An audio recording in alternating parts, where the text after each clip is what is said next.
take the fact that feedback is no longer a two-way street. Now, this is one of those things, and before we say anything more about feedback, I do want to point out, these things that we're talking about are not things that are happening at onlineauction.com.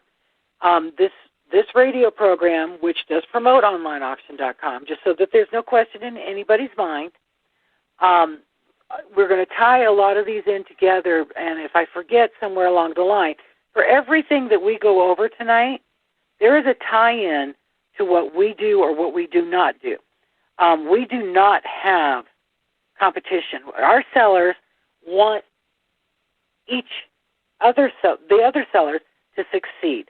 I have a woman who recently called me that wanted to sell. She's selling skincare products. She's in direct competition with me. And yet, guess what? She is now an onlineauction.com customer. I want her to succeed. If she succeeds, the more people succeed, the better online auction succeeds. The more onlineauction.com succeeds, the more we succeed. So we still are at the place where we want, and I don't see that ever changing, where our sellers are going to help other sellers. We're not out there cutting each other's throats, guys. The defects and the DSRs, this is your business. You run it your way. You make your rules. Nobody's going to back them up. If you say you're going to ship in, or that you need to be paid in 10 days, you don't have somebody like the Bay coming back and saying, oh, well, 30 days is more like what we think you should do. And, of course, you all know that I'm going to stay out of that one because you know what my feelings are on that. I think the longer the better. But whatever your policies are, it doesn't affect anything like a DSR because we don't have DSRs. This is a transaction at onlineauction.com that is between a buyer and a seller. The company itself is not part of this transaction, and they shouldn't be. So the defects and the DSRs, we're not dealing with that. Sanctions. In order for at onlineauction.com for a sanction, and basically that kind of, we do have a couple of different things. You can be removed from the chat room, the community chat room, if you are not well behaved, but that doesn't preclude you from being a buyer. That's kind of like a perk, but it is not a right. It's one of those things that you earn, or that is not part of the service that you pay for every year.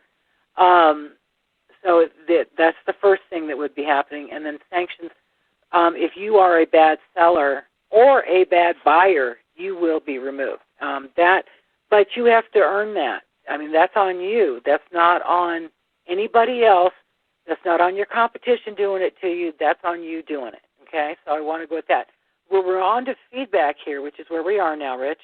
Feedback, that is where it affected me, 2008, back in February 2008. It took effect May 1st, 2008. And I counted back the time that you would be able to leave, that somebody could buy from you and then leave the feedback. Now, at onlineauction.com, feedback goes both ways. It doesn't go both ways at the Bay, does it? Right, exactly. Even if somebody proves it wrong, let's say that it's proven wrong, does it get changed? No, and very, very rarely, and excruciatingly difficult to even attempt to do so. Long holds, long waiting times on the customer service reps. You're dealing with people who speak English as a second language, dealing with people who have no power to change anything. And so most sellers just give up in frustration. In other words, a futile attempt to ever get anything done, to ever get anything changed. And, of course, obviously that's absent from online auctions. That micromanaging that takes place over at eBay does not take place on the OLA. Well, there's one of the reasons for that is Chris Fain, of course, our CEO at onlineauction.com. One of the things that he explains and is explained each time that he is on the show, and I always take the opportunity when discussing other sites to pull out the ticket and play the partner in the sale ticket. OnlineAuction.com is not a partner in the sale. They do not receive a fee from these when you put the item up. They do not receive a fee when you sell the item. So they are completely removed from your business other than providing the forum itself. And basically what they've done, and Rich, disagree with me if you think that this doesn't sound right, but basically onlineauction.com is a great big mall, and within that mall are the stores. And nobody tells the mall how to run the mall, and the mall does not tell the stores how to run their stores.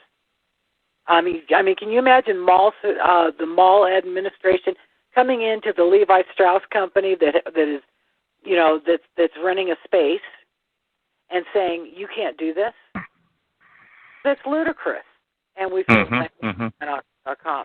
So, and we feel that way so strongly that did you know that at onlineauction.com you not only are you able to leave positive, or negative, or neutral feedback, but should the sale change, let's say that somebody left you negative, should the sale be repaired or whatever it is, or it been unfair, it can be your feedback can be changed from your perspective as a seller, from your perspective as a buyer.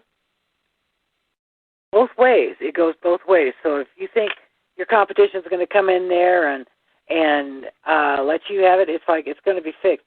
It's nothing. Feedback, that was one of the things that drew me to onlineauction.com was feedback, because that was the main reason I left.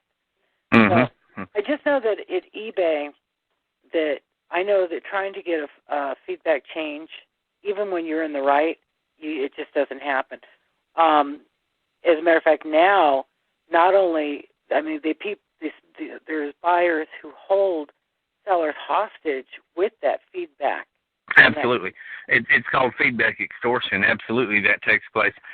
Something else that very, very rarely occurs is the ability of a seller to be reinstated. Once they've been suspended from eBay, they're pretty much permanently gone. It's almost impossible to get reinstated. Even if you were in the right and you can prove it, standard eBay policy is the buyer is always right and the seller is always wrong. Absolutely. And they've done that because they want to clear out the small seller. Exactly. Who can least afford it. By freezing, and this is one of the things you and I went over, and this is not written in my show notes, because I could not figure out how to write this down. All right? So, Rich, you're going to stay right here with me on this. Okay. So okay. They freeze your account, your PayPal money, for 21 days. That's whether you did something wrong or not, because that's what they're going towards now, is actually holding on to it, where they actually are making, again, what is that, double, triple, quadruple dipping? It's not enough that they're getting all the fees, but let's add another one, because now we're going to collect interest on your PayPal money, okay, and everything. But, okay, so they freeze your amount, and that's frozen before you can send the item. And in order to get it unfrozen, what were you saying, that they have, that the buyer has? There's a couple of different things, one of which does not always work. In theory, if the seller uploads tracking information showing that they shipped the item, in theory, the hold gets released in 3 or 4 days, but that is not always the case, especially if there have been 1 or 2 low DSRs or neutral feedback anywhere near that time period. Sometimes it is necessary to make numerous phone calls to try to get the holds released. Sometimes a seller will end up dealing with PayPal directly to get the holds released, and sometimes it'll be in the 19th or 20th day before a seller successfully gets the holds released from PayPal, even after the buyer has left positive feedback, has received the item, has signed off on the item, leaving glowing feedback indicating how happy they are with the item, and still the hold will remain there, and the seller has to engage in phone calls to try to get the holds released. It's ridiculous. It's insane. It's insulting to sellers who've sold on there for years and then have this happen to them. Do they, just out of curiosity, I already know the answer, but I'm going to ask the question anyway. And they say that's the sign of a good interview. Good host is that you never ask a question you don't already know the answer to. And we all don't quit. Everybody quit laughing in the chat room, because they all know that I ask a lot of questions I don't know the answer to. But on the do they at least let you have the money to ship the item when they put that hold on your PayPal account? Not necessarily, and not always, and I would say in most cases probably not.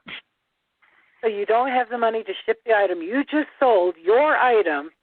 You just sold it. You've got a buyer who has paid for it, and they're holding your money while they're making interest on it, and you do not even get the money so that you can ship the item, so that you can get the hold taken off of the funds anyway. What happens if you can't afford to ship the item? Because the small seller, chances are pretty good, is either a hobby seller or a new seller, or a small seller who's just trying to make a couple extra bucks every month. What happens to the seller if they don't have the money to send the item? I guess the item doesn't get sent, and then there'll be a DSR hit from that, and there'll be a feedback hit from that, and then that seller would most likely be suspended. They'd be on the fast track to suspension almost immediately. And that the window has been tightened where nearly anything has to be shipped within 2 or 3 days, and to get any sort of relief from the PayPal holds or any sort of discount for the larger sellers who try to get the top-rated seller status to get an inkling of a discount, you've got to upload that tracking like lickety-split. You have to be able to establish that you've shipped that item very, very quickly for anything to start to happen positively. Now, keep in mind, the buyer still has now 180 days to change their mind, demand a refund, claim that the item was shipped not as described. They can demand a refund from you, which is automatically issued by eBay, and it will be yanked right out of your PayPal account. And if there's no money in the PayPal account, it'll be linked right out of the bank account that is linked to the PayPal. Even if it causes a check for that small seller to bounce, which has happened in many horror stories that I've read over on the eBay discussion boards, in my group, on the Anna Steiner blogs. In other words, it can have a ripple effect if they go yank the money out of your bank account when you weren't prepared for it and weren't expecting it. Simply because somebody changed their mind, And your mortgage is gone because you did everything right, and the Bay had a rule that, just put the seller or the buyer in control. One of the things I want to point out is that there are actually videos on YouTube where it teaches buyers how to not only get the item and keep the item, but get their money back too. It's absolutely amazing what is going on over there. And I love what Vinny the Picker just said in the chat room, and I think what he said is just true. Ola, which onlineauction.com, is your lifeboat. With Absolutely. Ola, you can take any kind of payment you want. You insure your items. It's just, Rome wasn't built in a day. And that's what's going on in the chat room right now. For those who will be listening in archive or on iTunes later when the show is in archive, is that, there's people that are in the room right now that were selling on online auction, and they weren't doing as well as they thought that they should, or thought that they could be doing. And the room right now, the chat room, is explaining to these new sellers that they need to come back and try with start with the community rooms, the chat rooms at onlineauction.com, where there are, for every possible question you could have, there is either a video or a written explanation on how to take care of it. There's a slideshow. There's something there that is absolutely going to help you to do it. You need to find out ahead of time, before you make that first listing. You need to know what proper search engine optimization is. You need to realize that you can take and do, that this is now your business. You have control, total control of your business, but that doesn't mean that it's about slapping up a listing, because it's not. We talked about that with John Lawson. You really, slapping up a listing is not what success is for e-commerce anymore. There are more things to do. The Bay has dumped its sellers down. It's also, by the way, while it's made their buyers so much smarter, it has really dumbed their sellers down. And I say that, and if they want to come challenge me on that, bring it on. but they have dumbed down the seller. So when sellers come from there or from any other site, you have to remember that there's always, A, going to be a learning curve. B, you are now in total